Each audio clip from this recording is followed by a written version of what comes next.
you.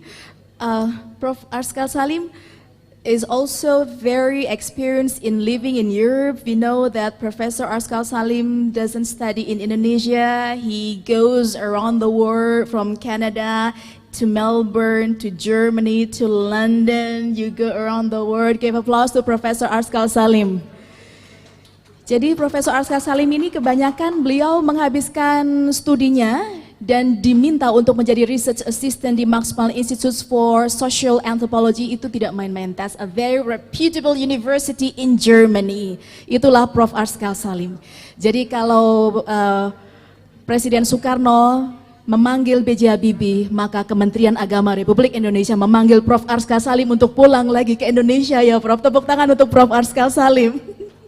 Terima kasih, thank you. Okay, ladies and gentlemen, we will start with the first presenter today. First is Professor Dr. Salisu Shehu.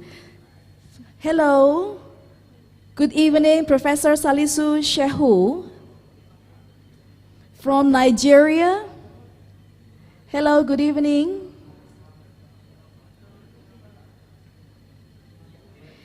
And also, I would like to greet Dr. Shuaib Muhtar Shuaib from Nigeria. How are you, sir? Okay. Now, it's a time for me to greet Dr. Dick van der Meij from Holland. Nice to meet you. Before Dr. Dick van der Meij present his presentation with us, I would like to read a short biography of Dr. Dick van der Meij. Dr. Dick van der Meij is academic advisor and liaison officer in the project DreamSea. DreamSea is digital repository of endangered and affected manuscripts in Southeast Asia, based in Hamburg and Jakarta. He has published extensively on Indonesian manuscript and philology, apart from studies in Islamics and linguistics.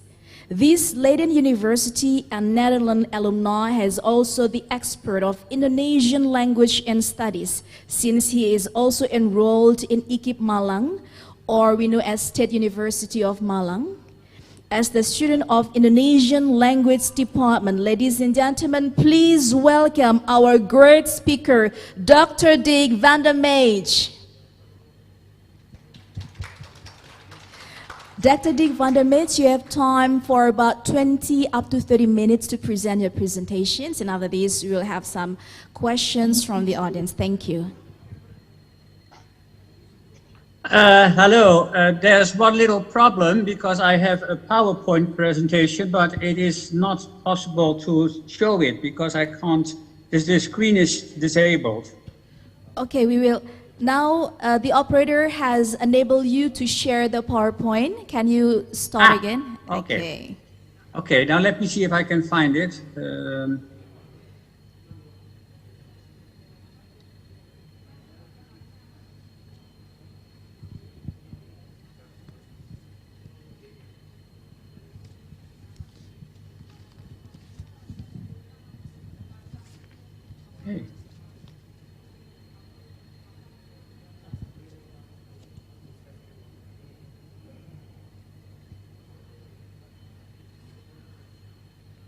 Okay, here it is.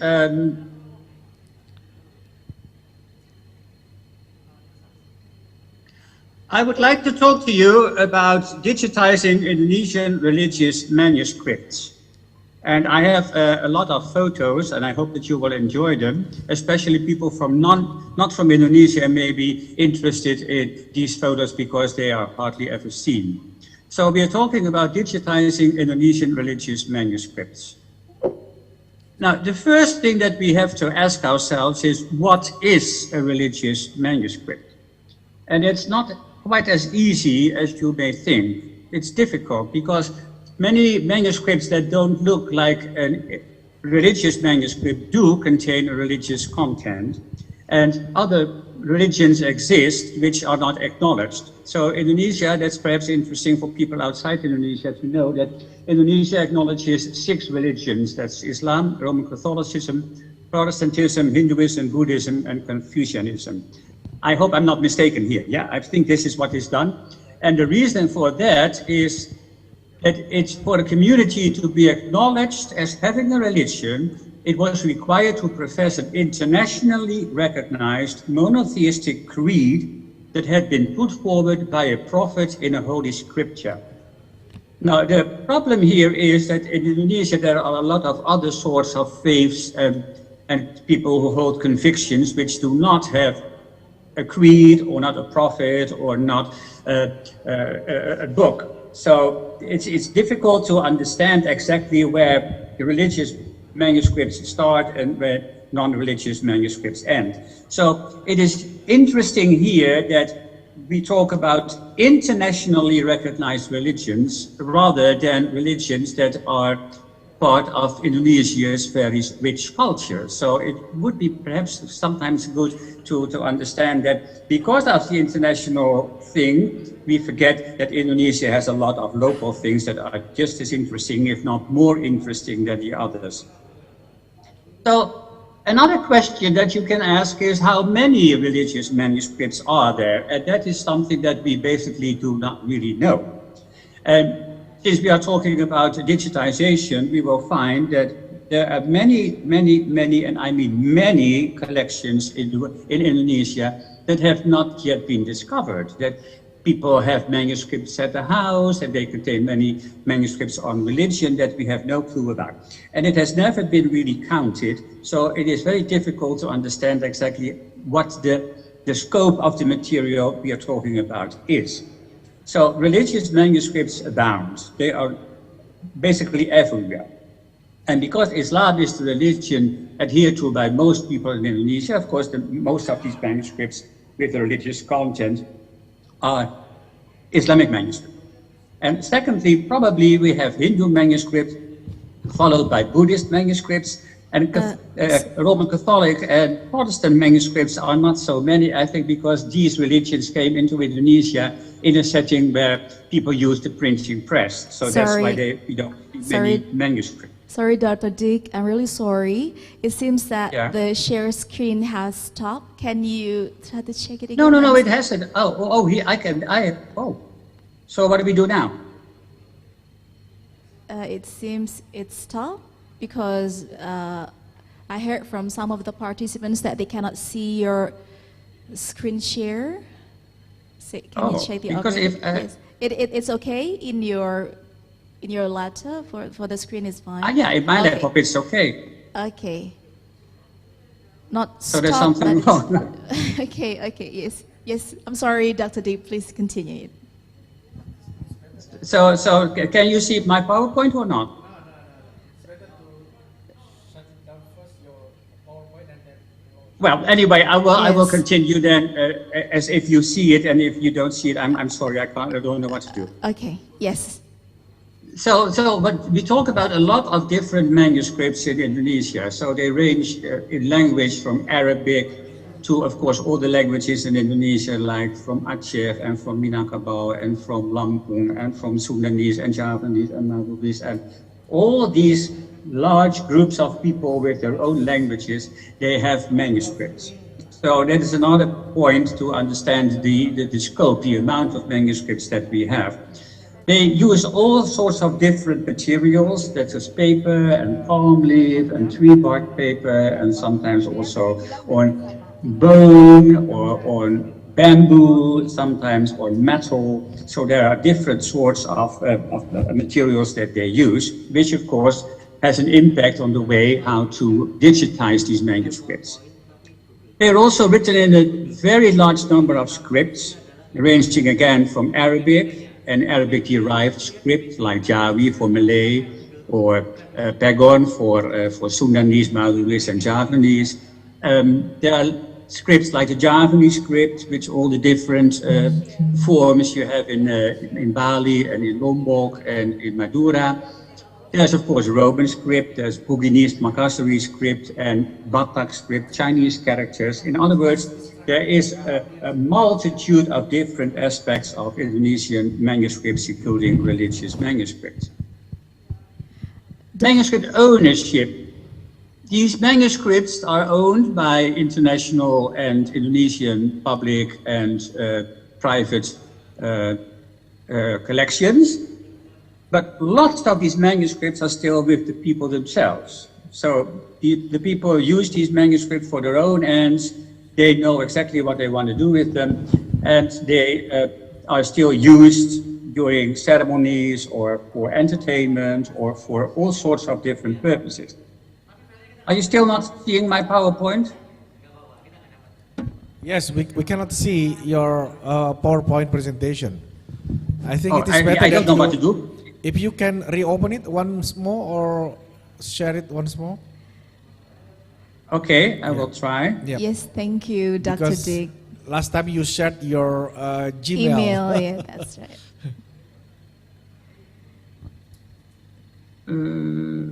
Just choose the PowerPoint and open.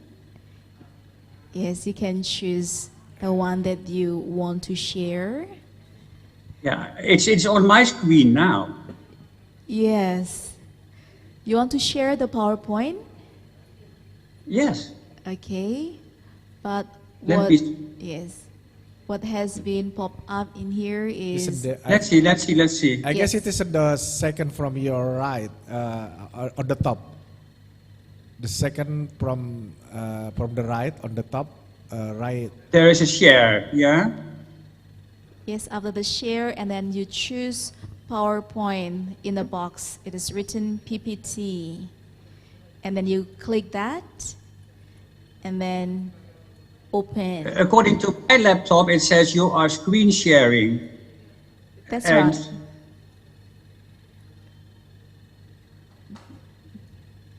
That's right. You I don't are know what to screen sharing, but there are many monitors that you can share, and you choose the one which is written double PT. It is your PowerPoint, and you click that. I'm not sure I see it. Okay.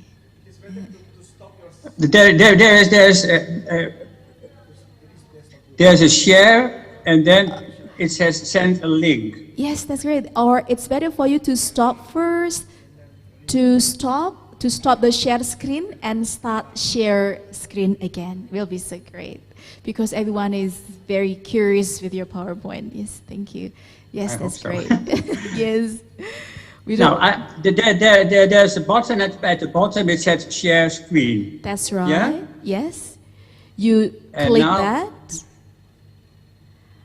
You Yes. still don't see it, right? Yes, great. Whoa, what a champion. Now it's right, Dr. Dick. Give applause to Dr. Dick. Professor Askal is a great teacher. Thank you. Yes, Oh, you can see it now? very clear. Excellent. This is Excellent. what we are expecting. Okay. Do you want me to start afresh, or I just browse through the pages until I come to where I left off? We can start from the beginning shortly because maybe some of them has not followed it. You can start from the beginning shortly, and then you can come from where you are left. Okay, so I asked a few questions first. The first is, what is a religious manuscript, which is not always very clear. That we have 6 acknowledged religions in Indonesia, but there are also other expressions of faith and convictions in Indonesia that are not officially recognized. For me, it's curious that the religions that are acknowledged in Indonesia are internationally acknowledged, and I think it's also important that indigenous Indonesian religions also should have a place, because they probably also have manuscripts. We have no idea how many manuscripts there really are, including religious manuscripts, because they are in all sorts of collections in Indonesia and in the international world. They are owned by private people, they are owned by other institutions. We have never really had a good count on how many religious Indonesian manuscripts there really are. The materials that manuscripts use range from paper, all sorts of paper, European paper, Indonesian paper, Chinese paper, all sorts of paper, palm leaf, tree bark paper, sometimes on copper plates, sometimes on bamboo. which means that if you are digitizing manuscripts, it is not always very easy. The easiest, of course, is the flat paper and palm leaf, and as soon as they have a different form, then it becomes difficult to digitize them. The manuscripts are also in a variety of languages, ranging from Arabic to Javanese, Balinese, Sasak, Achanese, and all sorts of other languages in many different scripts, from Arabic to Jawi, Pegon, all sorts of scripts like Javanese and Balinese. And so the variety of manuscripts that we have in Indonesia is really astonishing. The manuscripts are often owned by people themselves at their own homes, and that has consequences often for the quality that the manuscripts still have. So they are usually in libraries, and these libraries, they are open to the public. Sometimes they are open but not very easy to get there. Other collections are totally off limits and nobody can see them because of a variety of reasons. So there is a lot of social sorts of things around the manuscripts. There's a large variety, which means that if you want to digitize them, that you have to have all sorts of things that you have to do. Many manuscripts, especially in private collections, deteriorate. And that is in Indonesia very simple because of the climate, because it's hot, it's very damp, and many insects and other pests that if you don't really take very good care of the manuscripts, the chance that they are going to deteriorate is very big. It depends on the material. Paper is very brittle after years and years and years. Palm leaf is not such a problem, but also there, the manuscripts have to be kept in a good place and be well taken care of. Here we have a picture, for instance, of how a private collection may be found and what happens to these manuscripts. And the people don't know what to do with them, and so they store them in the way they think is practical. But sometimes, as you can see from this picture, it is a very big problem because there's almost nothing you can do with these manuscripts anymore. The manuscripts often deteriorate also because of the material they were written on. The paper may be bad, the ink, like in this case, the ink eats its way through the paper, and over time all the letters fall out and the manuscript becomes impossible to read. This is also not something that happens because of the climate, but because of the material itself.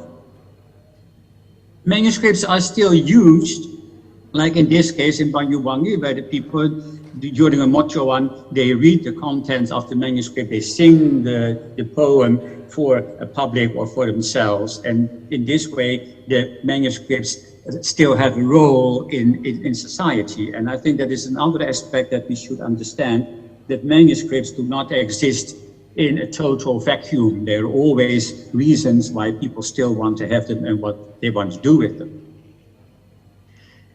The digitization programs, some remarks. This is just to give you some sort of idea about what these digitization programs are.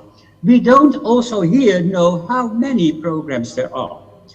There are many local communities that digitize manuscripts. There are ministries in Indonesia that digitize manuscripts. There are programs from the national government. There are programs from outside, like the Endangered Archives program from the British Library, or the Dream Sea program from the University of Hamburg and the University of Islam in Jakarta. There are also many other programs that we still don't even have a picture how many programs there are. There are no mutually agreed upon standards on how to digitize manuscripts properly, and also not about how to write the proper metadata. Metadata is all the information that is contained in the manuscript, about the manuscript, and about it, where the manuscript comes from. And so you see a lot of different programs, a lot of different ways of presentation on the internet of the images of the digitized manuscripts. Sometimes it is a very easy program, sometimes it's a very difficult program, and there's never been a sort of consensus of how to do this properly. And it may be a good idea that one day people get together and discuss how to streamline these programs that it becomes much more accessible to many people. Now, the advantages of digitization are enormous. It gives the students opportunities to study things and aspects of manuscripts that were never possible before. Because large numbers of manuscripts can be browsed in an easy and comfortable way. You just put them on your screen and you can go from one page to the next, from one manuscript to the other, and you get all sorts of ideas about what is interesting to study about these manuscripts and how manuscripts and the way they look go from one place to another over time. There are no hassles, there's no problems of asking to see manuscripts or asking permission to photograph them. You don't have to go to a library, you don't have to travel. You can just sit at home any time of the day you want, for as long as you want, and see as many manuscripts as you want. There's also no travel or risk of arriving at a library that may be closed, or the manuscript that you want to see is in an exhibition that you can't have a look at it. And deciding what manuscript you would like to study is now much easier, because you can go and look at large numbers of manuscripts before you make a decision of what manuscript you really need for what purpose. To give an example, here there's a page of a manuscript that was digitized by Grimsey. It is a poem, and it has all sorts of peculiarities about the cantos, the canto divides, and the stanza divides, and all that kind of thing. Now this is one from Grimsey, and because we have other digitized programs, like the one from the Ministry of Religious Affairs, we see that another manuscript looks quite like it. It has the same word Allah to divide the different stanzas in the manuscript.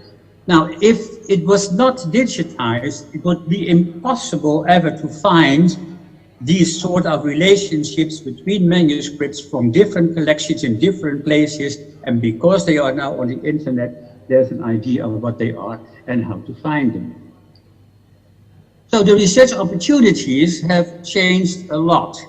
We can now look at large numbers of manuscripts from the same community. We can look at manuscripts from different communities. We can look at manuscripts, different layers of communities in the same area. We can look at manuscript collections and what they look like all over the globe. And then we find similarities between manuscript traditions that look on the globe tens of thousands of kilometers away, but they still look the same, interestingly. So there's a lot of different things that we can now look at manuscripts that we cannot do if it's just in collections, for instance, in libraries. So there are a lot of aspects that we can study. To have a look, here we see a manuscript page in Arabic with red rubrications, very dense on the page. This is a different sort of way of presentation than this one, which has also an Arabic text with lots of glosses, interlinear glosses between the lines, and lots of glosses around in the margins. And here we have another one where you see also Arabic text and little lines between the lines that explain in the local language what it means. And these manuscripts from Indonesia look exactly the same as the sub-Saharan manuscripts that are now being investigated at the University of Pembroke. So there is a way of looking at different cultural aspects and religions that is not only the text and the story and the meaning, but also the way of presentation and the way of writing them down and passing them from one generation to the next. Here there's another example of the manuscript which is extremely rare because it is written in Latin. It is a diary of a Roman Catholic congregation in South Sulawesi, and it was also digitized totally by the Grimsey program. Now, if there was no program to digitize, probably nobody would ever have thought of looking for these kind of manuscripts. And now the people can have a look at what happens in South Sulawesi somewhere between the war, because we have this diary. So to conclude my presentation, that Saving the rich manuscript culture in Indonesia is now being done by many digitization programs, and this facilitates students and others tremendously. And it is not only for scholars, anybody who is interested and has a computer and an internet connection can access these manuscripts because it is all open access. That is another very important part of these programs, that there are no hassles, no problems to really access these manuscripts and have a look at what they look like.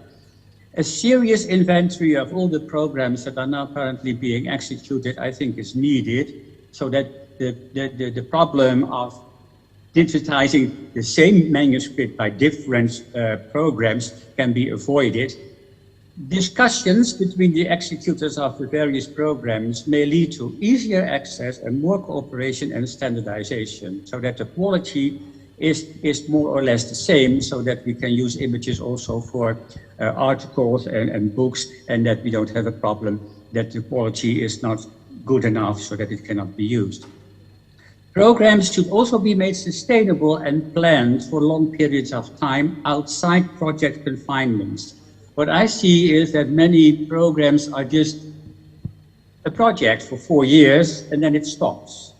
And that means that there is no continuity. And the lots of manuscript collections that may still be out there will then be passed over, and we will still not have a complete set of what has ever been written down in manuscript form. So I hope that this is something that you might find interesting, and I thank you very much for your attention. Thank you so much, Dr. D. van der Meij. Give applause, ladies and gentlemen, to Dr. D. van der Meij. Before we continue with the next plenary speakers, maybe Professor Dr. Askal want to say something?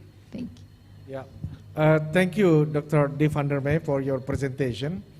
I guess it is true that we are also having sort of like a limited capacity to do collection and digitization. Yeah, we are at the center have some collection, and we are digitizing, and we're publishing those digitized manuscript on our website. And it is important that we need to collaborate between those who are working for manuscript digitization in order to avoid overlapping works. And just to let you know that our researcher at the center will soon be relocated to the new institution, to National Agency of Research and Innovation, BRIN, in which of course, they will continue their research because they are interested in manuscripts and literatures, but we have no idea yet so far how then they will go on with this manuscript digitization, because I know some of our colleagues, researchers who are also present in this symposium, and probably they tomorrow they're gonna discuss some issues related to this. So thank you for your presentation. It's really useful and helpful for us to see how we face our challenges in terms of how we collect and digitize manuscript all over Indonesia. Thank you, Dr. D. Amazing. You're welcome. Give applause to Professor Dr. Askal Salim, ladies and gentlemen. Thank you, Dr. D. van der Meij. We will have some questions, because from the audience we have lots of questions for you, but I hope that you stay with us for just a few minutes, because we will have the other plenary speakers that will present first. Thank you. Ladies and gentlemen, the next presenters or the next plenary speakers is Professor Dr. Salisu Sheikhu and Dr. Shuaib Muta Shuaib. Hello, good evening, Professor Dr. Salisu Sheikhu. Hello, good evening, sir.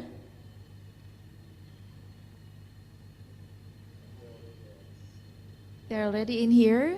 Yeah, okay. I would like to read the short biography of Professor Dr. Salisu Sheikhu. Professor Salisu.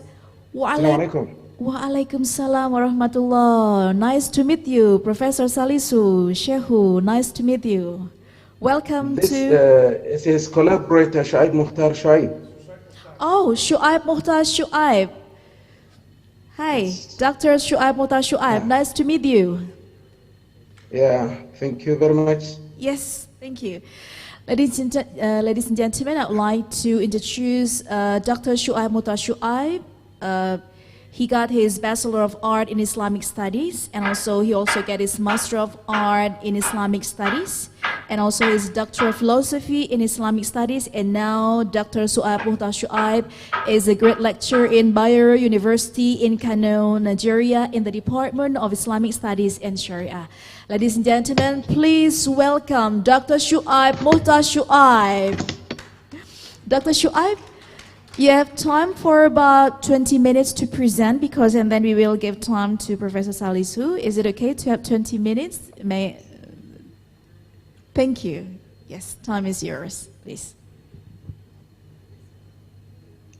Yes, thank you very much. Yes, thank you. What Professor Salisu and I initially planned was to divide the time allotted to us into two. He would begin our presentation. He will give the background of the area from which we come from, and the Sokoto Caliphate that we base our own work on. Then the next part, I will give my own presentation on the efforts made by individuals and institutions in the preservation of these writings of Sokoto Caliphate leaders and other scholars. Okay. But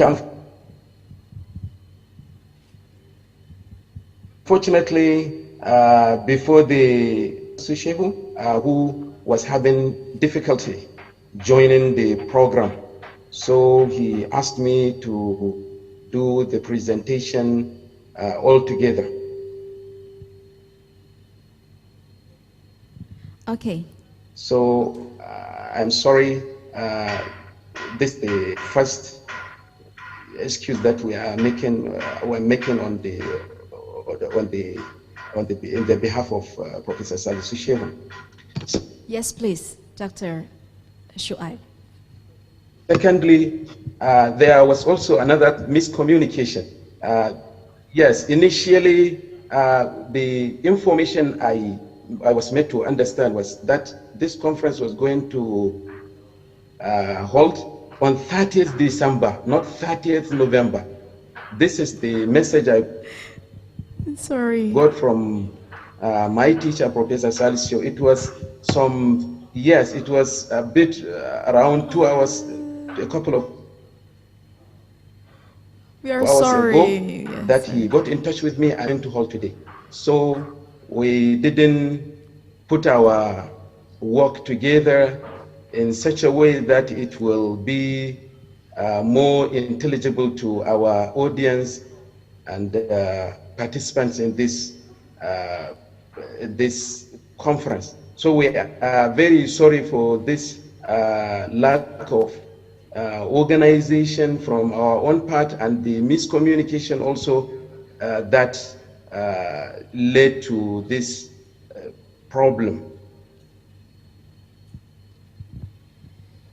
Yes, Dr. Shuaib, I'm sorry. All in all, let me begin by telling my respected colleagues and teachers here that this Sokoto Caliphate that we are talking of was founded in the early 19th century, specifically in 1804. Sheikh Uthman bin Fodi was the founder of this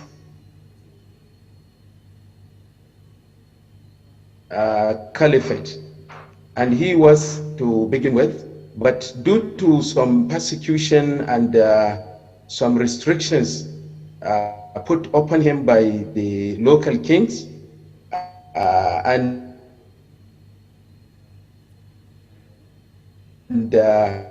his followers were chased away. So he had to assemble his followers in order to repel some of these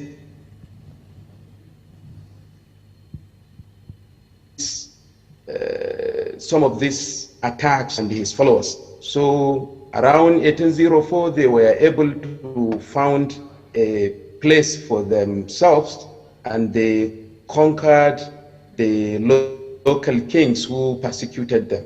So they were not really interested in founding anything like statehood, but they found themselves in the situation, and this is what they were able to do. So they continued with what they knew best, which was Islamic knowledge, and propagated, and they went on writing and disseminating Islamic knowledge.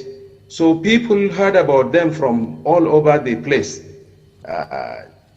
Now, what I can tell you is the whole caliphate spans from Niger Republic, some northern part of Nigeria, and the southern part of Cameroon, all fell under the control of this Sheikh Uthman bin Fodi, under his leadership. But because he was not interested in the statehood, he resigned and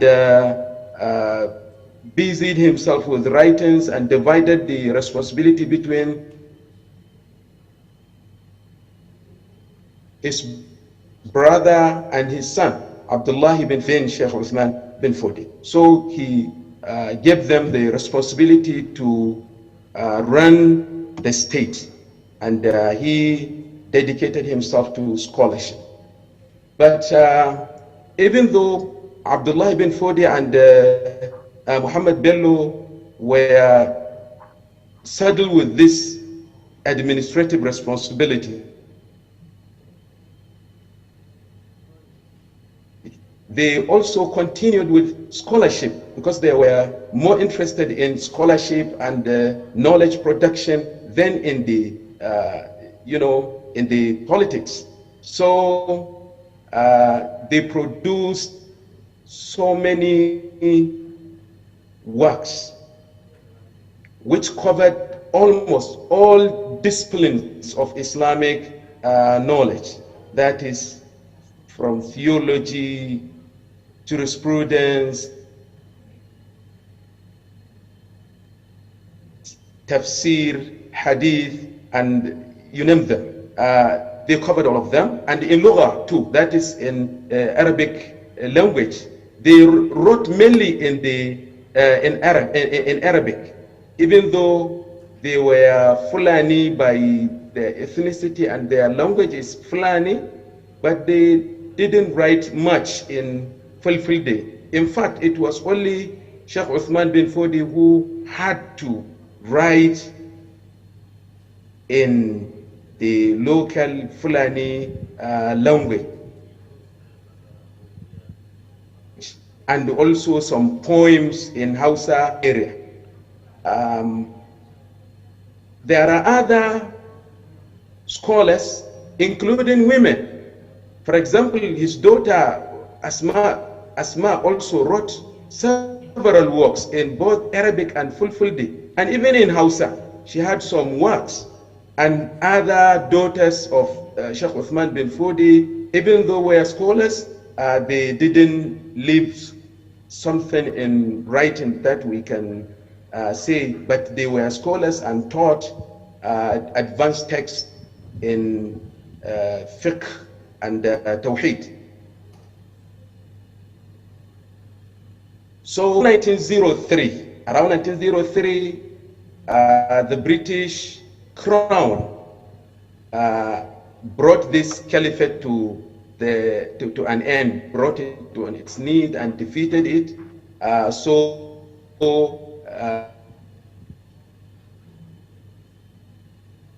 It became under the British colonization. The whole area was colonized. Some part became part of the French colony, and the other part became under the British colony. So the scholarly activity virtually stopped because they didn't receive the kind of support they might have needed from the government, and the government made them so irrelevant because they brought a new system of education and promoted that system. Those who went through this system are the ones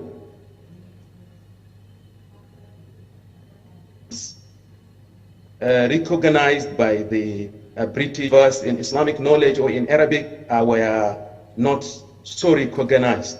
In fact, they were so marginalized that they relied on their own individual effort to continue with their scholarly activity. Yes, they had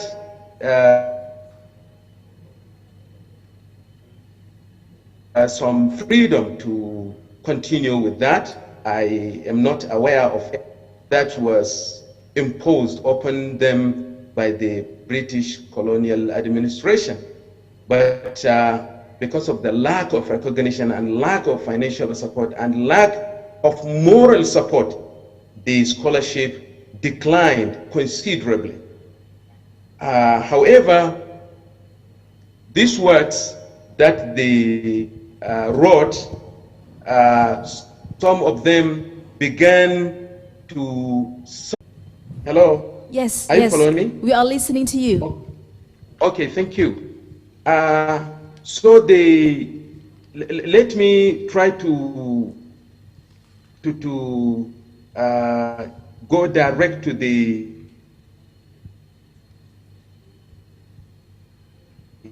efforts made by scholars or other individuals and institutions. These efforts can be classified into: one, documentation.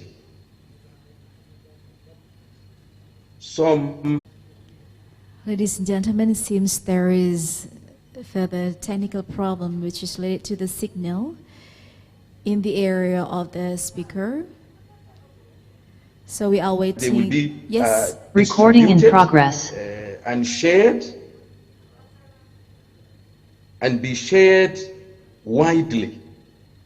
So later, around 1950s and the early 60s, the premier of the then northern region, Ahmad Bello, was the direct or rather so he decided to promote the collection or the collection of these works and preserving them. So some individuals were recruited to go to the individual scholars and urge them to give their own copies. It wasn't easy because they were not trusting that these works will not be destroyed.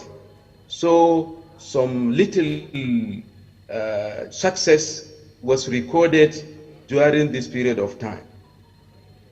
From 1960 to 1968, John Hornwick came from Northwestern University in the United States of America, came to UI, University of Ibadan, and set up a center of Arabic documentation at the university, and they started a very interesting project of compiling all the works that were written in Arabic.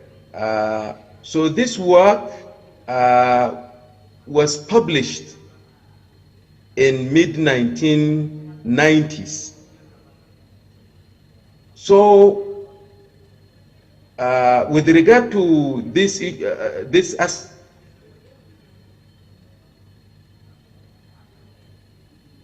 of preservation, several scholars like did his PhD at McGill's when he was when he was undertaking his PhD on the works of these scholars, he was able to collect as many manuscripts from this private collection as possible and made them available to Bayero University, Kano, where he was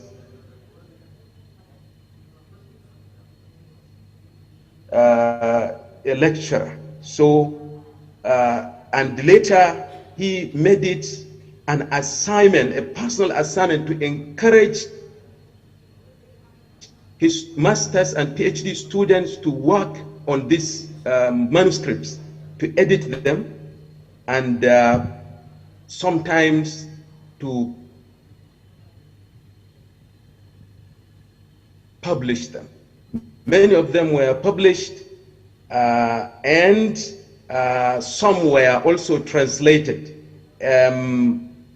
Digitization started a bit later.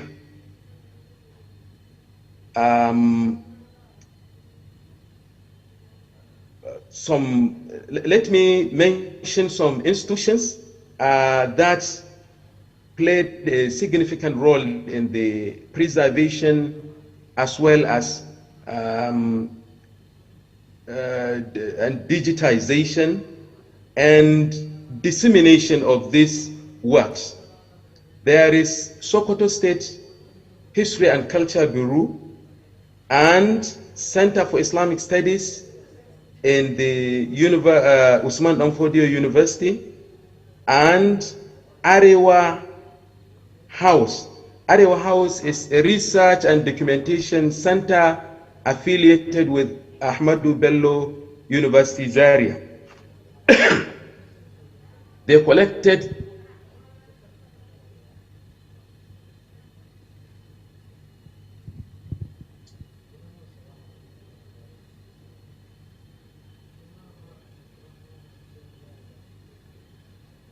and now both those, the center affiliated with Ahmadu Bello University and Bayero University, have fully digitized the collections that are in their that they have been able to collect and document, because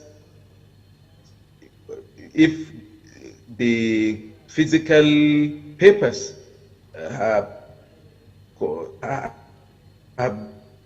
have remained as they are, they are weak, they will get here. So as a result of these activities, they have been preserved for researchers to come and have access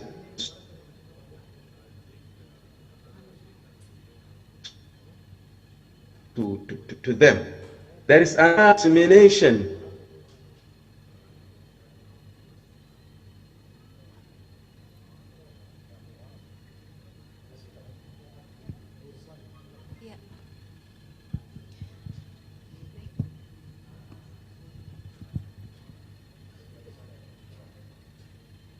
Hello, Dr. Shuaib. Hello, Dr. Shuaib.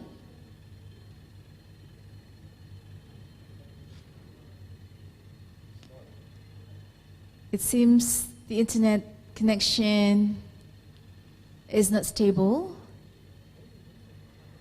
Okay, ladies and gentlemen, while we are waiting for... Hello, Dr. Shuaib. Okay. Yes, sorry, you Are you have... following me? Yes, you have 5 minutes to go to continue your presentation, and then we will have question and answer.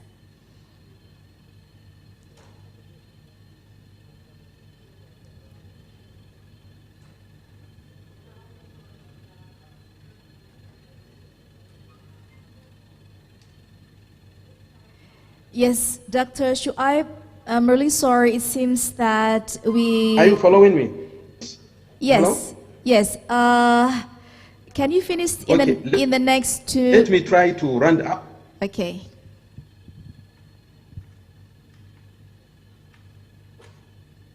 Yeah, sure. Inshallah, I will try. An important work that was carried out recently by Sultanate Council. The current incumbent Sultan of Sokoto, who, was, so it's still you who serve as community leaders. So he's Sultan of Sokoto, so he assembled a committee and produced all the available works of these leaders, caliphate leaders, in their original Arabic, and had them also translated into both English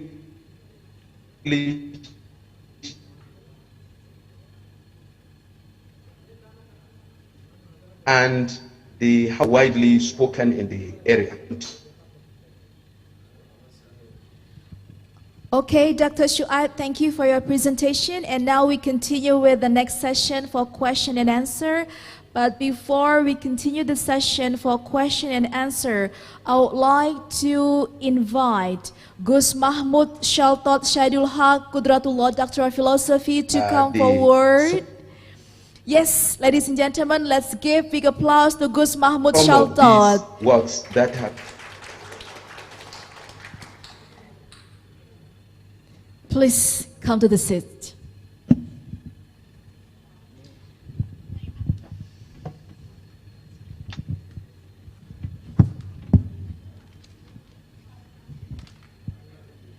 Ladies and gentlemen, before we have the session for question and answer, I'd like to say thank you so much to Dr. D. van der Meij and also to Dr. Shaihu Muhtar Shu'aib for giving a presentation, and to all of the audience participants which has been offline and online. We will have the next session, that is question and answer, but before we have session for this, I would like to introduce our two speakers in front of me. First is Professor Dr. Askal Salim. Professor Dr. Askal Salim is a brilliant scholar of law in Muslim society. He also went to McGill University, Canada, and continued to his doctoral philosophy program in the University of Melbourne. He is also involved in Max Planck Institute for Social Anthropology, Germany. And then Professor Askal Salim moved to London as an assistant professor at Aga Khan University and invited to many international summits to present his religious law constitution, like in Tunisia, Egypt, and Indonesia. Many grants, projects, and publications are released from such a dedicated person. Ladies and gentlemen, please give big applause to Professor Dr. Askal Salim.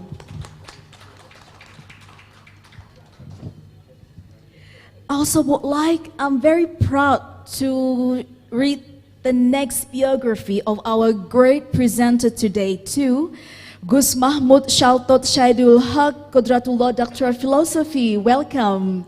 Welcome, Bapak. Gus Mahmud Shaltot was graduated from Erlangga University in law faculty, and then he continued his study to take his master degree and doctor of philosophy or doctorate degree in Paris. The university, I think Dr. Mahmud can pronounce it very well for the university. I don't know how to pronounce it well about the name of the university. Université René Descartes Paris. Excuse me, Pak. Ini kayaknya Bapak ini yang pinter ini menyebutkan nama universitasnya. Mari, Pak. Université René Descartes. Université René Descartes, Sorbonne de Paris. Wow, amazing. Luar biasa, Pak. Hanya Bapak ini yang bisa bilang gitu, Pak. We cannot pronounce it very well. So, Gus Mahmud Shaltot Shahidul Haq Qudratullah, Doctor of Philosophy, has continued his master degree and doctorate degree in the Université René Descartes Paris for 5 years. And also he wrote lots of articles, and some of them are very very spectacular articles, but that we found. It's not difficult to find his articles because he is a good writer, he is a good author, he writes a lot of articles. And some of them, if I'm not mistaken, if I'm wrong, please fix it, Bapak. First is ke Prancis karena malaikat lewat. One of his article. Amazing, and we will discuss about it. The second is sekularisme Prancis, perlawanan terhadap gereja, bukan Islam. And the third one is kisah WNI, warga negara Indonesia, di antara kaum Nasrani dan Yahudi di Paris. Luar biasa, tepuk tangan untuk artikel yang luar biasa ini Pak. Nanti akan kita bahas ya Pak. Those articles were not written by me, but by journalists. Those articles is about me. It's about, oh my God. Wow. Wow, okay Pak. I have to correct that. Those articles were not written by me, but written by the journalist when I was interviewed by Detik.com journalist. Yes, Pak. Who was interviewing me when there is a polemics on Macron's policy and so on and so forth. Thank you. Amazing Pak, ini ya bedanya penulis dengan pahlawan ya, penulis banyak menulis, kalau pahlawan banyak ditulis oleh orang ya Pak ya, you are the hero, luar biasa Pak Mahmud Shaltot. We will have, ladies and gentlemen, please stay tuned with us because we will have lots of something that maybe you cannot find it from the information from Professor Askal Salim and Gus Mahmud Shaltot. Now we go back to our previous presenter. Hello Dr. Dick van der Meij.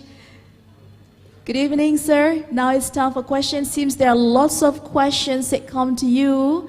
To the operator, can you try to open the chat box because we will check some questions from our plenary speakers this evening.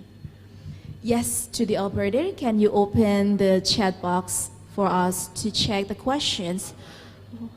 Hello, Dr. Dick. I'm very happy. Hello. Yes, so I'm relieved to see you are still in here. Thank you so much, Dr. Dick. You're welcome. Hi. Yes.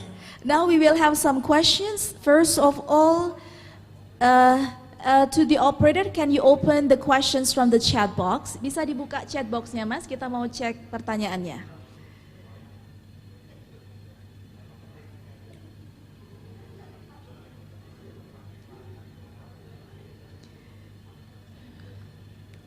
I see one question. Yes. Bapak, saya belum bisa cek chat box di sini, bisa ya?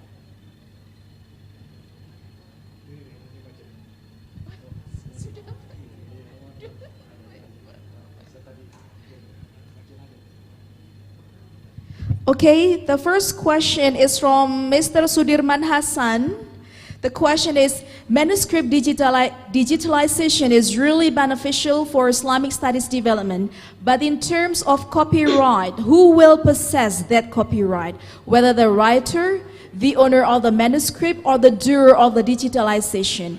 That's the first question. It's very interesting. The second question is it possible to manage the digitalized manuscripts to be open access to all readers?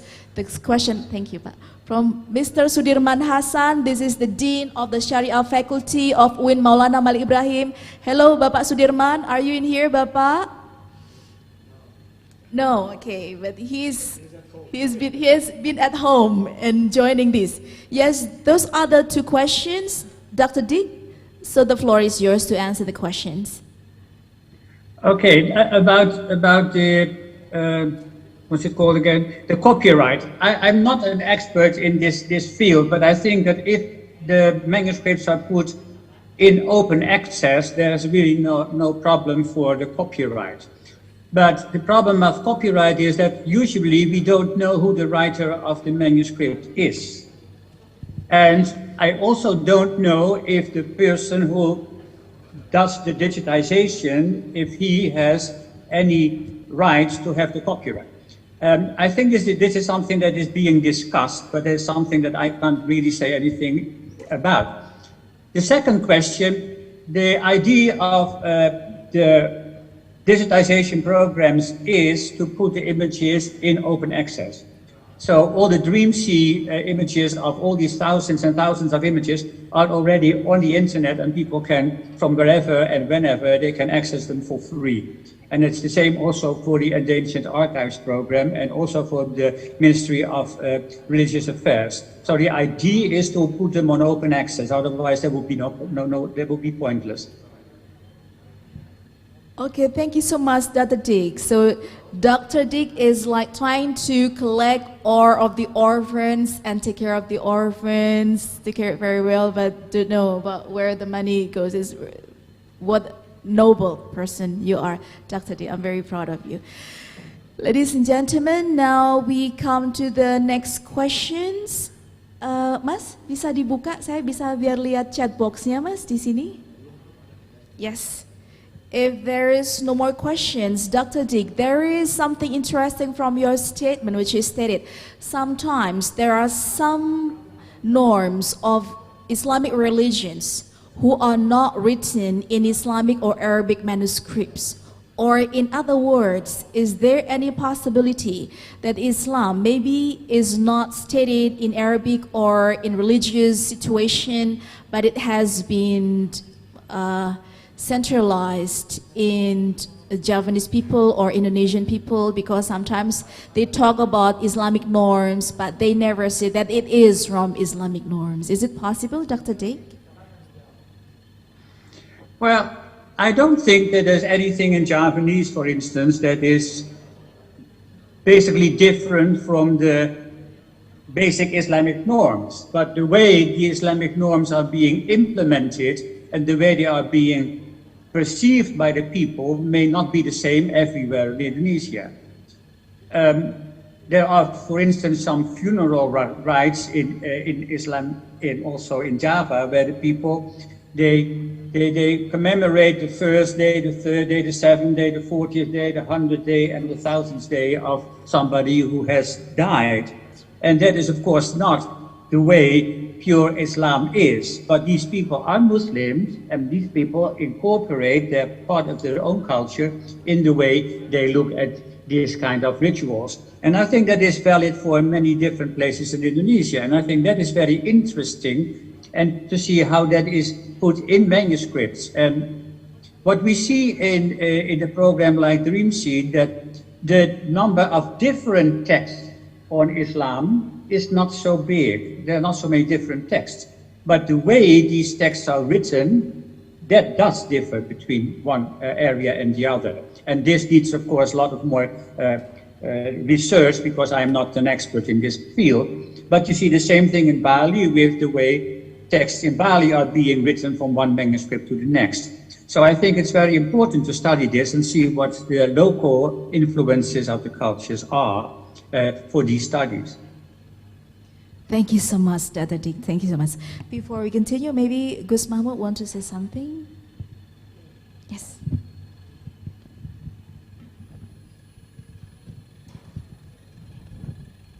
Thank you very much, moderator. I would like to maybe answer about digitalizations. In fact, in Ministry of Religious Affairs, we have some priority programs, and one of them is digital transformations. And we have strong commitment to make every manuscript, many documents should be digitalized. And we develop also what we call as super apps. Everything, every works, every documents in what we call satuan kerja. Oh no, satker. What we call works institutions below the ministry, including university, will be integrated to what we call as super apps, and we could find, for example, manuscript or digital manuscript in what we call as super apps. And for the copyrights and for the intellectual property rights, normally there's what we call international property rights, intellectual property rights, that normally we have some limits, and normally for 40 years of that we can claim our intellectual property rights, and after that the intellectual property rights becomes public intellectual property rights. And for the manuscript, we can say that manuscript will be our intangible cultural heritage, and for that purpose, I think ministry should be responsible to digitalize, and we can use the manuscript in the digital platform or digital forms for our next generations. This is some remarks from me. Thank you. Amazing. Thank you, Dr. Mahmoud. Ladies and gentlemen, before we continue, Prof. Askal want to say something?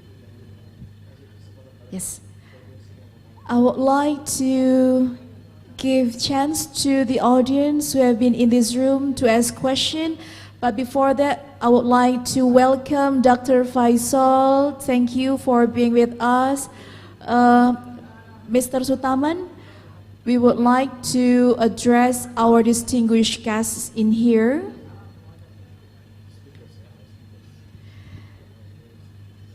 Yes, ladies and gentlemen, if you have some questions related to our speakers today.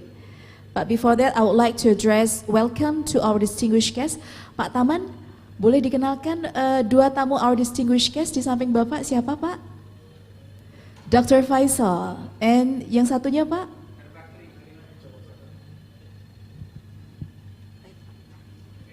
Okay, everyone, if you have some questions, I'll come to you. Yeah. Bapak?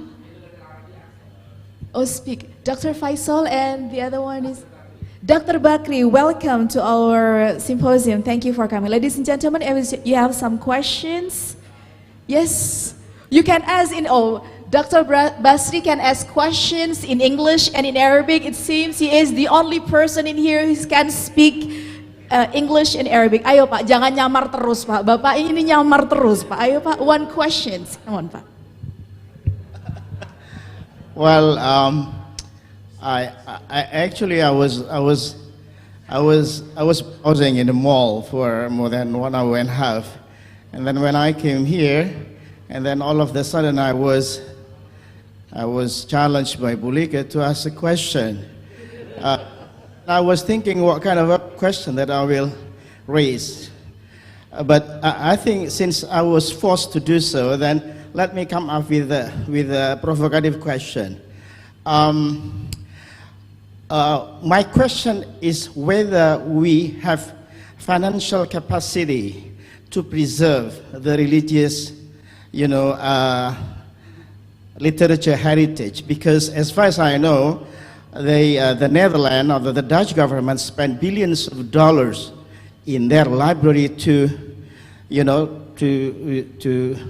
preserve the classical religious heritage, such as, for instance, in Indonesian Islamic heritage, like the legacy of Pangeran Diponegoro and other Indonesian heroes, for a few decades ago.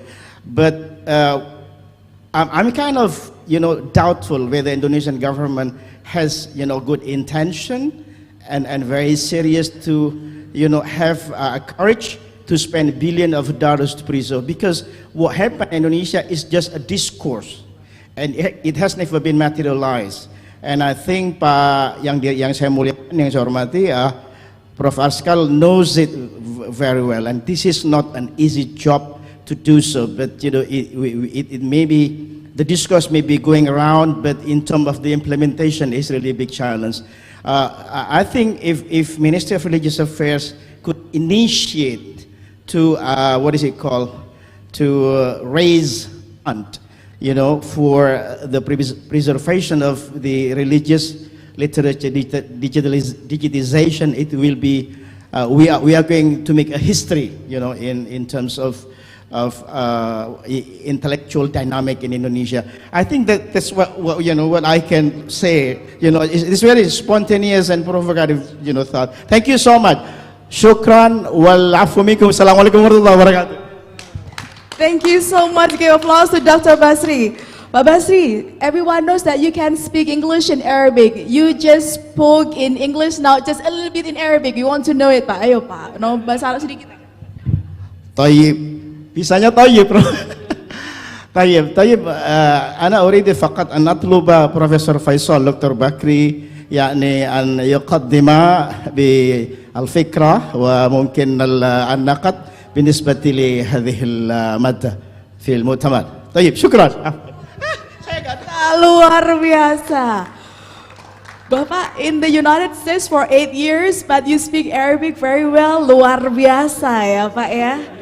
Iya, jangan salah Pak, saya juga bisa bahasa Arab Pak. Assalamualaikum warahmatullahi wabarakatuh, itu bahasa saya. Bapak, Pak Basri ini mentang-mentang lama di US sombong banget ya, ngomong selalu pakai gini ya, kenapa Pak? Okay, Pak, thank you so much, Dr. Basri.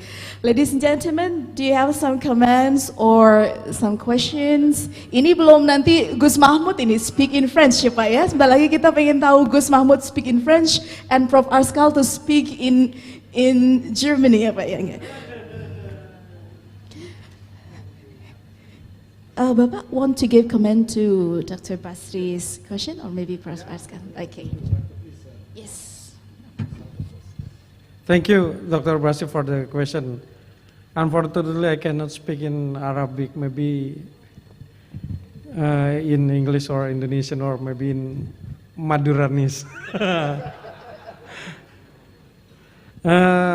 In fact, we have a good cooperation with the National Library, and we just start our program of digital transformation this year. And we just start the program, and we try to digitalize some manuscripts. For example, what we call as some transcript from Panginyongan di mana ya? Purwokerto and Banyumas. There is some specific culture about religious literature, and we use National Library as a facilitator to digitalize some manuscripts. And we try to collaborate with other National Library from abroad, from Netherlands, from United States, France, and so on and so forth. But for the commitment for the digital transformations is one of what we call priority programs, and the budget is almost unlimited, Pak. Almost unlimited. Because what we call our minister imagined that in the near future everything in our ministry should be digitalized, and maybe we don't go to office, we don't go to campus, just we use our smartphone and we can talk together with the smartphone, and we can find some manuscript in our smartphone that already digitalized by our partners from National Library and some institutions. Thank you. Thank you. Please, Professor Askal Salim. Yeah, thank you, Dr. Basri, for your very important question.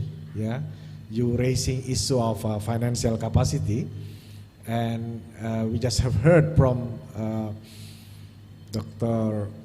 Saltut that the Ministry of Religious Affairs will provide a unlimited budget. Yeah? That's almost.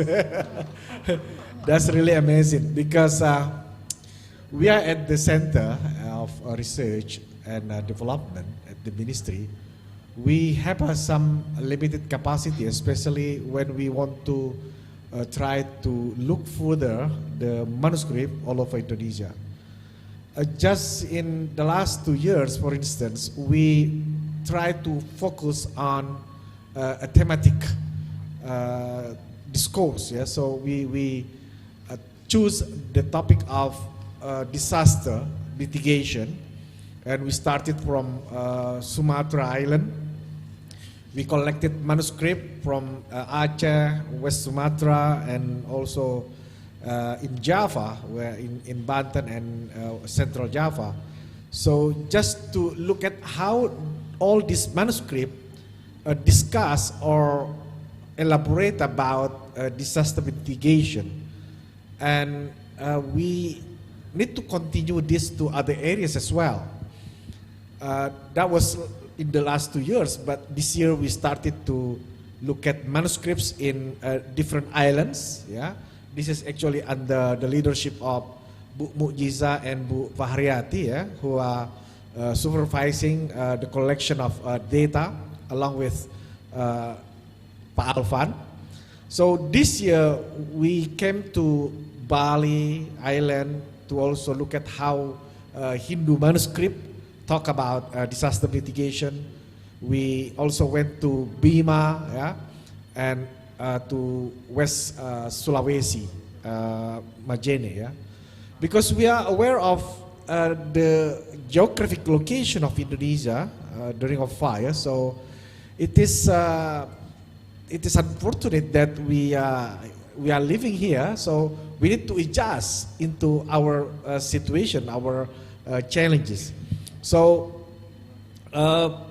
based on this manuscript information, then we try to build up information from our ancestors, and we started from Aceh this year. We developed a number of guiding books, yeah, for teachers and also for penyuluh. What is penyuluh? I forgot the English term for that. So this year we published a guiding book as well as animation in order for our teachers share and disseminate the information about disaster mitigation. And this disaster doesn't only include about earthquake or a tsunami, but also covers other kind of disasters such as volcanic eruption, yeah, flood, and many others.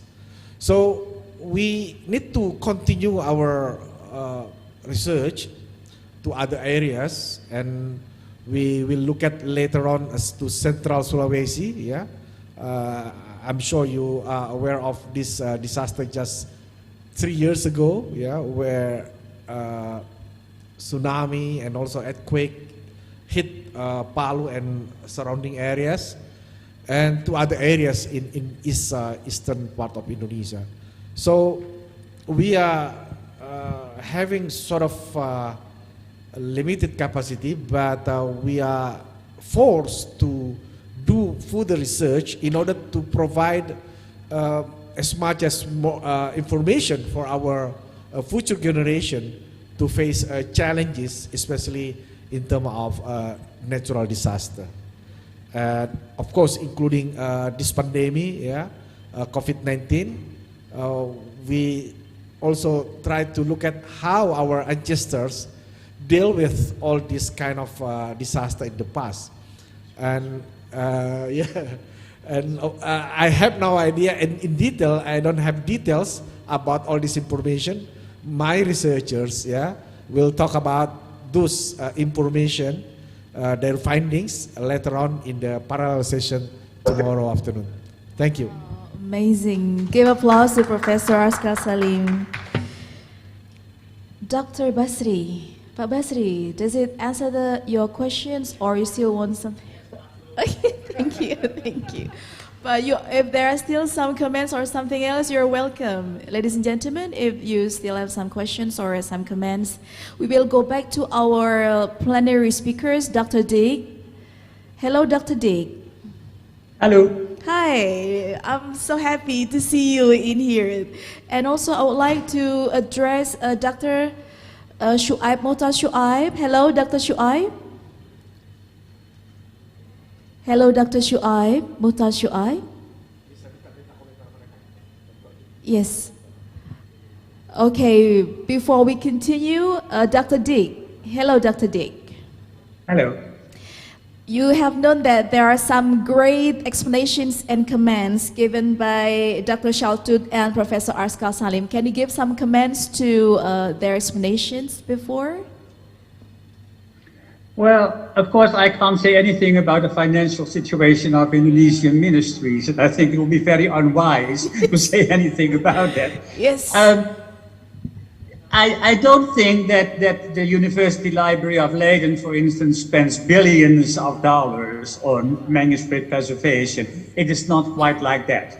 I mean, they spend enough money to keep everything in good order, but it's nowhere near so much money as perhaps may be imagined. I think that these programs, they may sound expensive, but they not necessarily need to be very expensive. And I think if they are well planned, then you can do a lot with not too much money. And I think it's better to plan really well beforehand, before starting, so that you don't have to redo things over and over again. And then I think it will not be all that expensive. But even here in Holland, it is not quite as easy as you may think in Indonesia to get a manuscript digitized just like that. So there are also here hurdles that you have to take, and I think in Indonesia it will be the same thing. Thank you very much.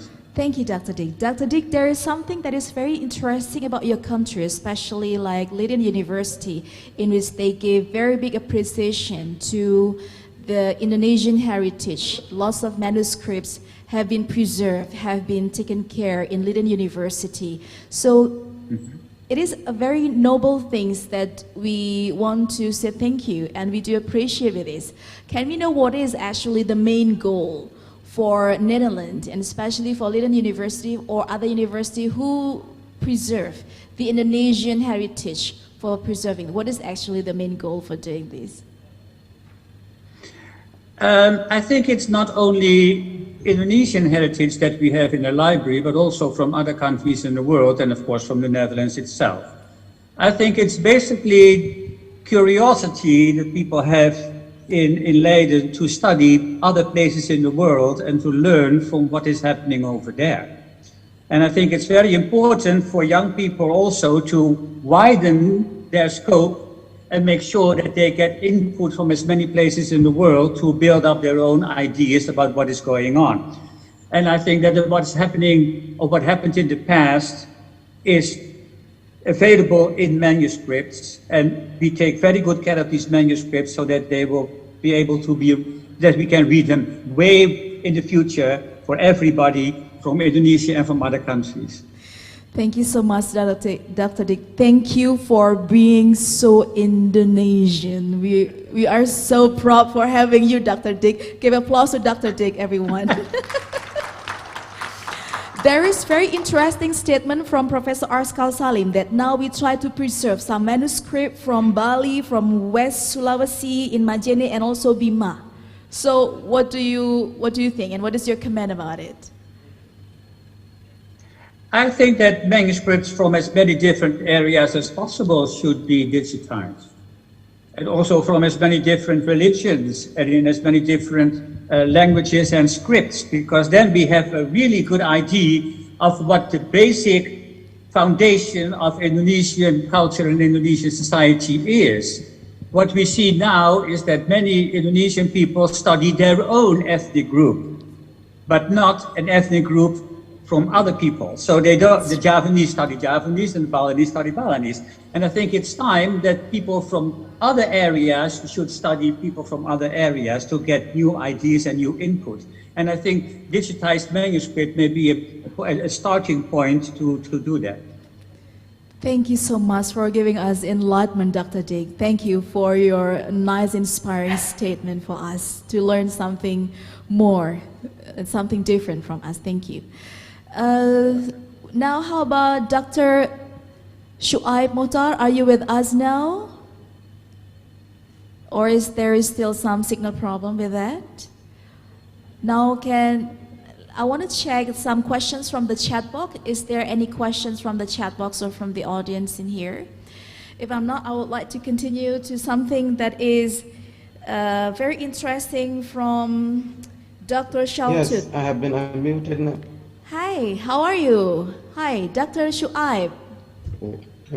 Yes, Mom. Glad to hear your voice. Thank you. Thank you. I can hear you. Thank you. Yeah. There are some questions related to the manuscript that it seems that we have to learn other people's manuscript. So what do you think about it, Dr. Shuaib? Which manuscripts are you referring to? Dr. Dick say that, for example, we are as Muslim people, it's better for us not only to learn about Muslim manuscript, we should learn about other people's manuscript, just like me, or maybe I'm Indonesian, it's better for me not only to learn about our history from manuscript. Hello? Hello, can you hear me, Dr. Shaihu? Dr. Shuaib? Hello? Okay. Yes. Okay.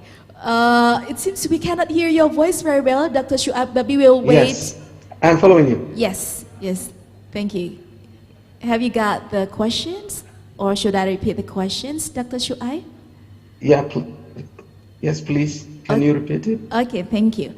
It is something interesting from Dr. Dick's statement that it will be something advantageous if we try to learn about the manuscript from other people, from other religion, from other tribe, from other ethnic, for us to enlarge our information. So what do you think about it?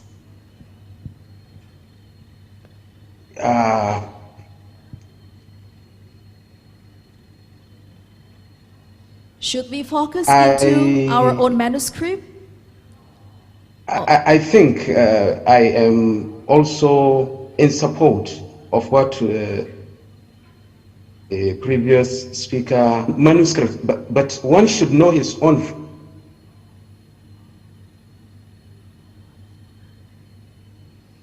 First.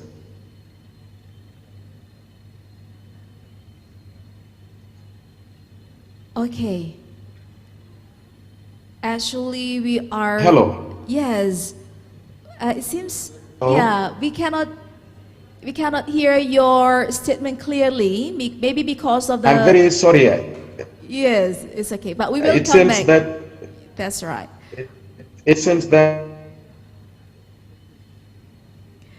Okay, that's okay, but we will come back to you after this. Please stay with us, but we will come back to you. Now we go to Gus Shaltut. Gus Shaltut, we know that he stayed in France for 5 years, Bapak? 6 years for finishing his master degree and doctorate degree. So he is so global, he is so international and so universal. You spend lots of time overseas and you have been a modern global society. But your performance today is not expressing or symbolizing that you are part of global society. Professor Askal Salim symbolizes the global society. Yeah? He went to many countries and he is wearing batik, and I often see he is wearing a shoe and tie, but to Dr. Shaltut is different. Is it part of preserving the Indonesian or Muslim heritage? So what do you think about it?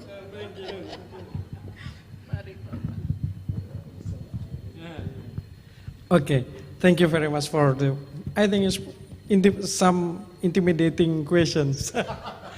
But well, if we know French culture, maybe it's a part of fashions. This is the first remark. And secondly, I would like to present maybe our intangible and tangible heritage, what we call as sarung, the first, and secondly is batik.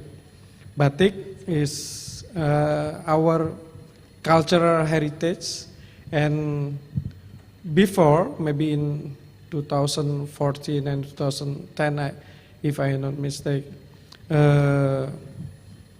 Malaysia, our neighbor, claims that batik is part of their cultural heritage. Before Malaysia claims again, maybe I should use batik sarung for our identity. This is the first remark. And the second remark, when we talk about religious literatures and heritage, what we call motif or designs of my sarungs, Yes, this is Pak. what we call delima jiwo. Delima jiwo. Nggih, delima is pomegranate or grenadine. Pomegranate. Grenadine or pomegranates represents Grenada, one of the center in Islamic culture and civilization in Europe. But unfortunately, Grenada, Alhambra, and so on and so forth, just we remember it, or we remember them as a part of the past of our history, and there is no trust again about what we call as Islamic civilization there, only in the museum. And for this reason, I think that we should not repeat that our religious heritage, just remember by our next generation as part of museum, not as a living experience. This is the first remark. And the second remark about the motif or design, jiwa means soul, the soul or the spirit. Means if we talk about religious literature and heritage, we talk about how to transfer the spirits or knowledge from generation to generations. And the second fashion is about my costume, my t-shirt. You sure? My t-shirts. This is jatah, what do you call it? It's a gift. It's a gift from ministry to commemorate what we call Hari Santri, to commemorate what we call as jihad resolutions, when our great-grandfathers of our nations invite or preach that every Muslim in Indonesia should against colonial power or colonialism. And those spirits, those preach, those campaigns are based on religious teaching, religious belief and norms. And as I read what we call our minister's speech, we talk about there is no paradox between religion and nationalism. There is no paradox between religion and humanity. So that's why I would like to represent all in my fashion. Amazing. Give applause to Dr. Shaltut, ladies and gentlemen. Dr. Dick, before we continue to Professor Askal, I want to ask the comment of Dr. Dick. Hello, Dr. Dick. Hello. There is a very interesting statement from Dr. Shaltut, who explained about the philosophy of his clothes. The batik that he is wearing is the symbol of the fruit pomegranate. Pomegranate. The symbol of the fruit of pomegranate, and it represents about the history of Granada. the history of Islamic history of Grenada. So this batik represents that. So this is contemporary batik, Pak? Contemporary. Traditional. Amazing. Berarti, what we call as dragon. yes. And also there is the picture of dragon, Dr. Dick. Dragon represents power. Dragon represents power and pomegranate represents the Islamic culture heritage that is Grenada. I'm sure if Dr. Dick see this batik, you really want to come back to Indonesia and meet him, really. You really Yes. want to. Yes. I can see from your eyes, Dr. Dick, that you are so willing to have this batik. Yes. What do you think about the philosophy of the batik which is worn by Dr. Shaltut? Well, I know that many batiks have a very rich philosophy behind them. And for somebody who is not really a Japanese, it's not always easy to understand. But for instance, a batik called Sido Asih is of course clearly meant that love will be very well between men and women. And Sido Bukti will mean that you have food. And Semar Mesem means something else. And Wahyu Tumurun means something else. And there are lots and lots and lots of these names. And to really, as a foreigner, understand, it's very difficult. But I will tell you one story. There was a friend of mine, and she could not get a child. She couldn't get pregnant. And I gave her a sarong with Wahyu Tumurun because I know that is one that you can wear if you want to be pregnant.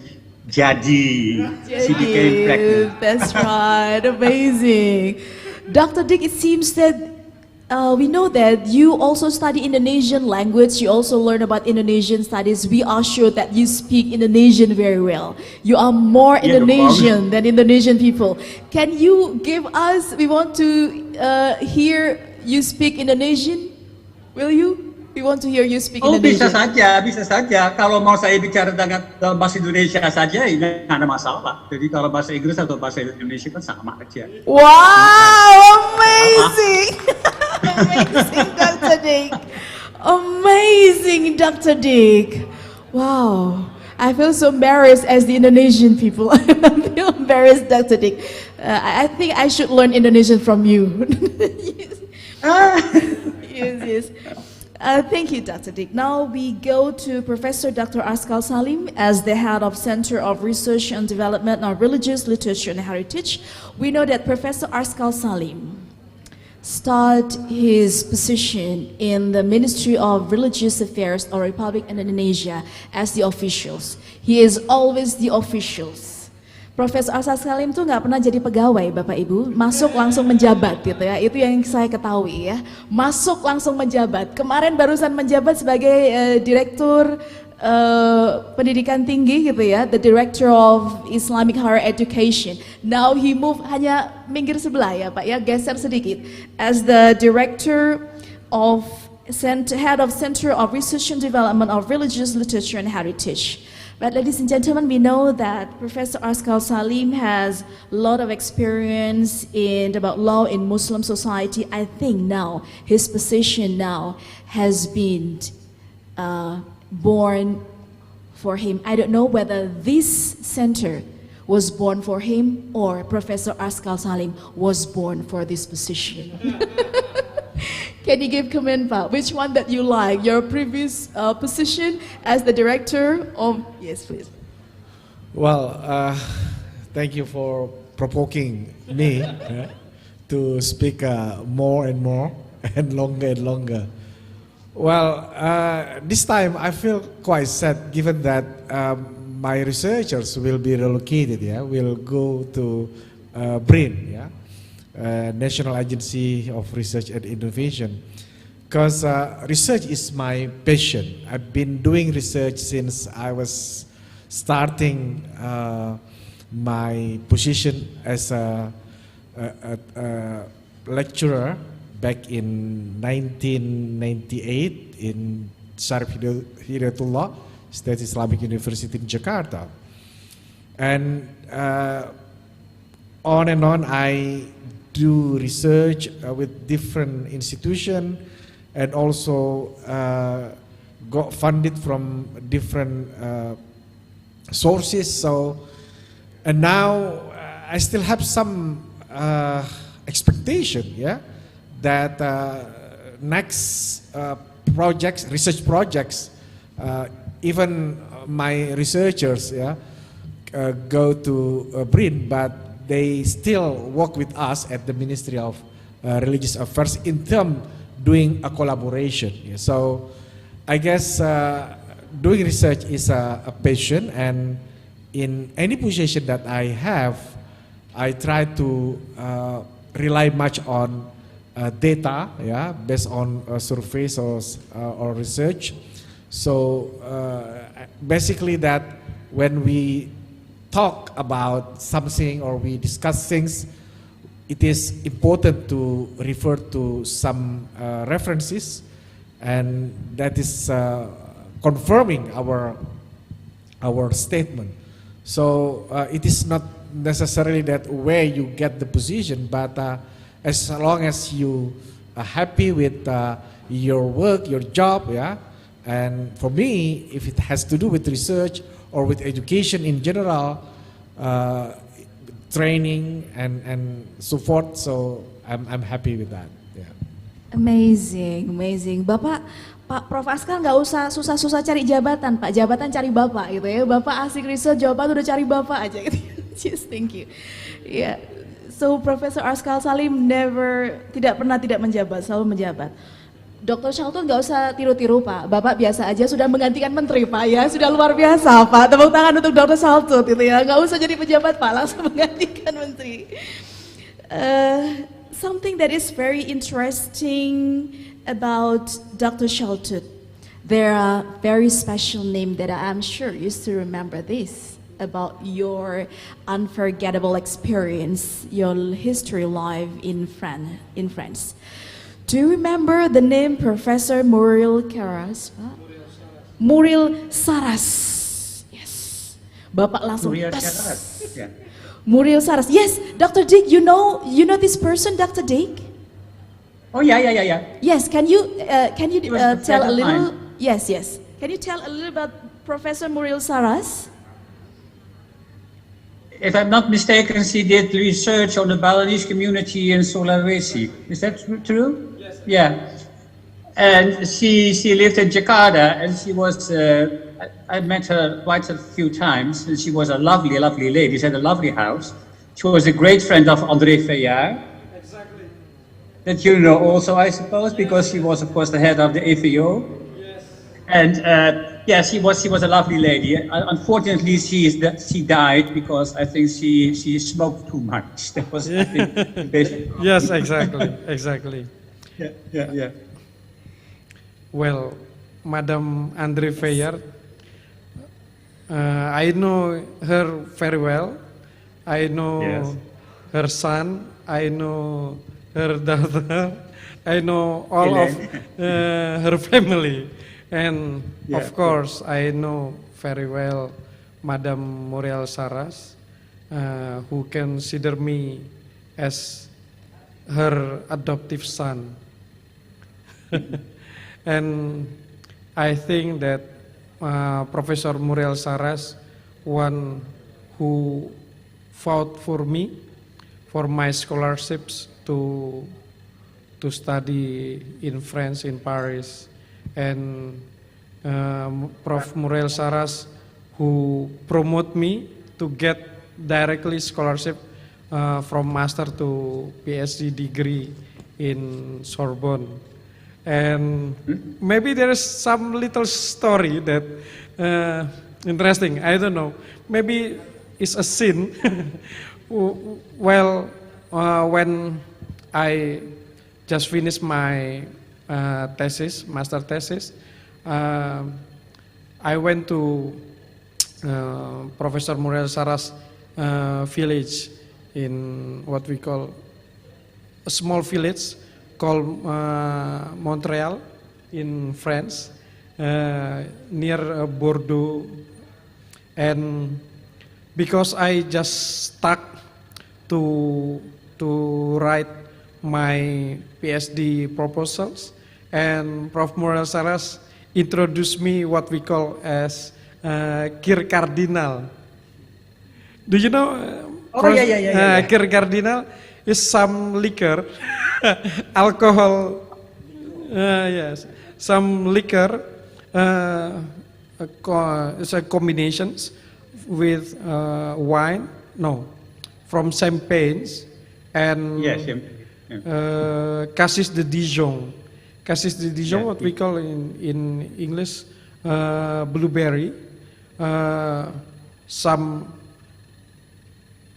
fruit juice who contain the highest degree of vitamin C. And the champagne with some quality, if we combine, we can what we call ecstasy. we call it an ecstasy.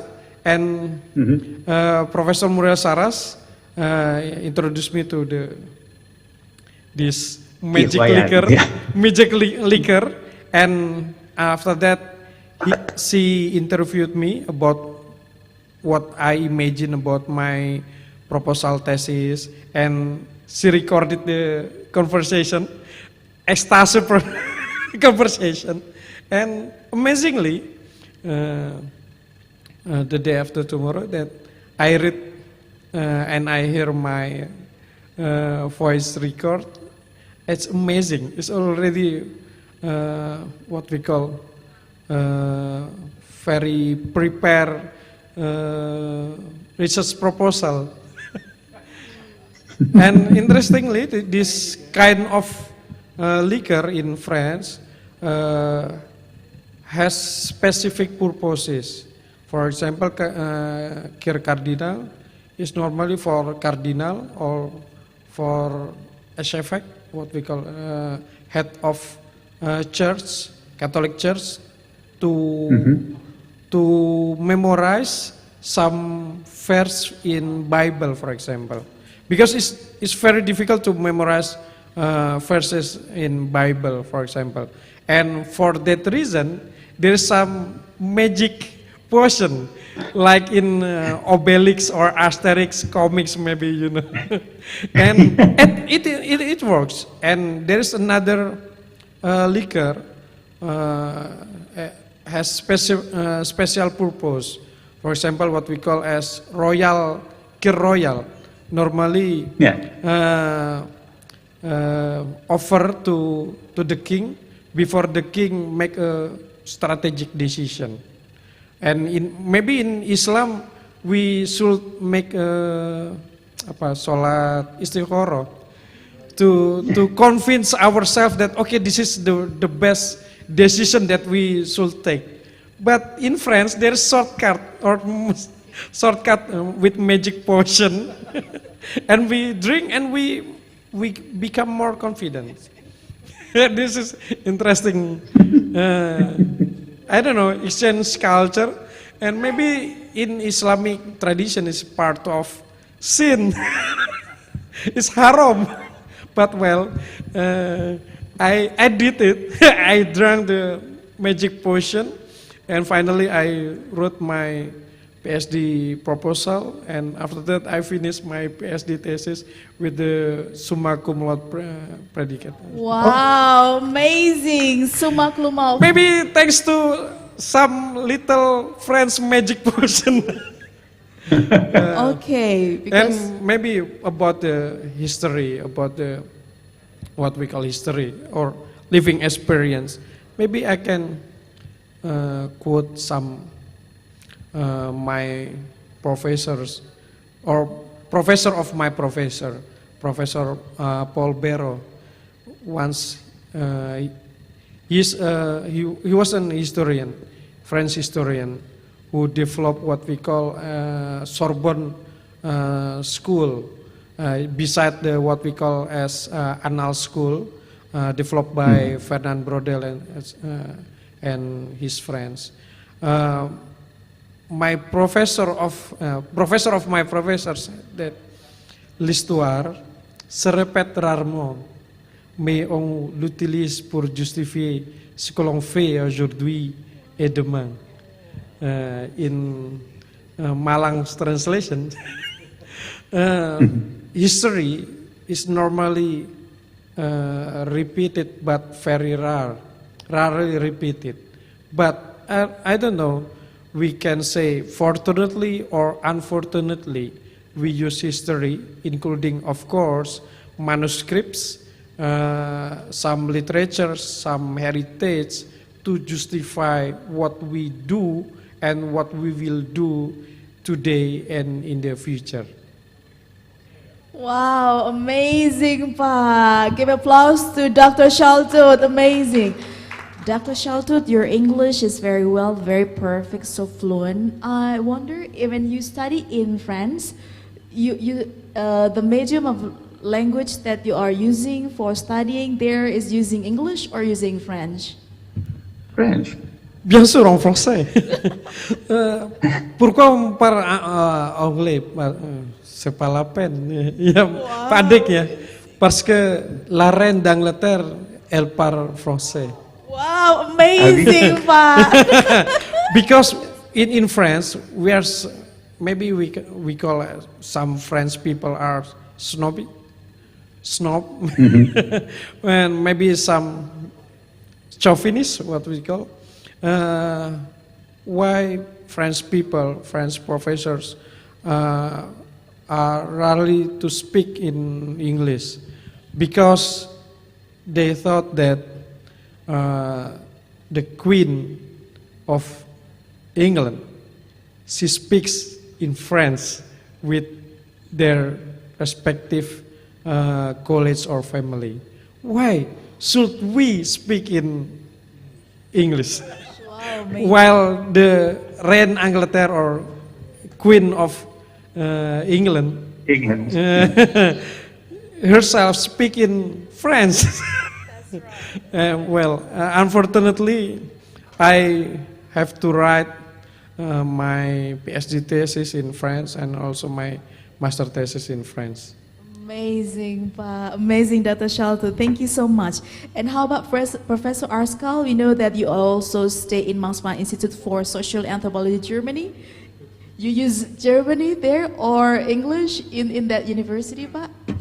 Well, this is not a university, it is a research institute, yeah, belong to the German. So, because this is international one where scholars from different countries come and join the projects there, so we talk and discuss mostly in English, yeah.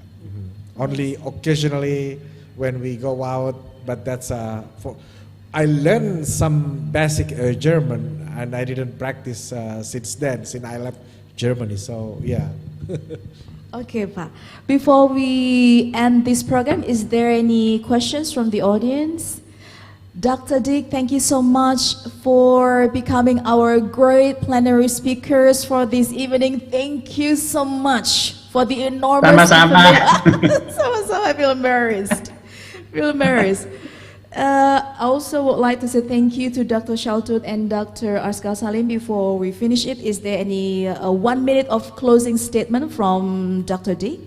1 minute for closing statement from Dr. Dick. I hope that we will be able to cooperate in all our studies of Indonesia, because it's very fascinating and it can only be done if we combine forces. Thank you. We will proceed it for further collaborations. Thank you, Dr. Dick. Is there any closing statement from Dr. Shaltut? Yes, thank you. For how to preserve our religious literature and heritage, we have to work together. Maybe I would like to quote some African's proverbs. I don't know how to pronounce it in Afrikaans language. If I don't make mistake, that if we want run faster, we can go alone. But if we want go long and far away, we have run together. But still, if we run together, maybe still bit slower. But for sure, running is faster than crawling. Wow. Wow, amazing, Pak. Thank you, Dr. Shaltut. Any closing statement from Professor Askal? Yeah, well, this is a message for all my researchers who will migrate to BRIN. So this is not the end of our cooperation, yeah, our journey. We still have many ahead to work with, and I'm sure when you are all at BRIN and we are still at the ministry, we can find ways to cooperate and enhance our cultural, religious heritage and literature in facing global challenges. Thank you. Amazing. Thank you, Professor Askal Salim. Ladies and gentlemen, those are, give applause to our great speakers this evening. Tepuk tangan yang meriah untuk Dr. Shaltut and Professor Askal Salim and Dr. Dick and also Dr. Shuaib. This is the end of our plenary session this evening. Thank you so much for coming and thank you for having great time with us. And tomorrow we'll have other plenary sessions in the morning and based on the schedule that has been shared to all of you. Thank you so much. Have a nice sleep.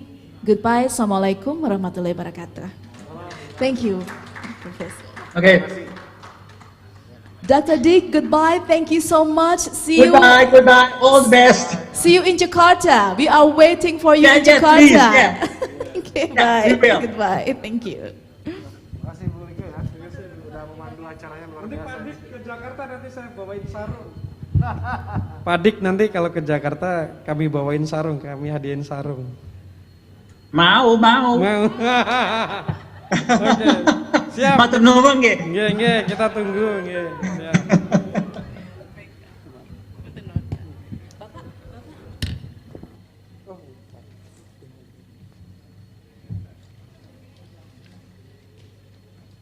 Wait, there's more now.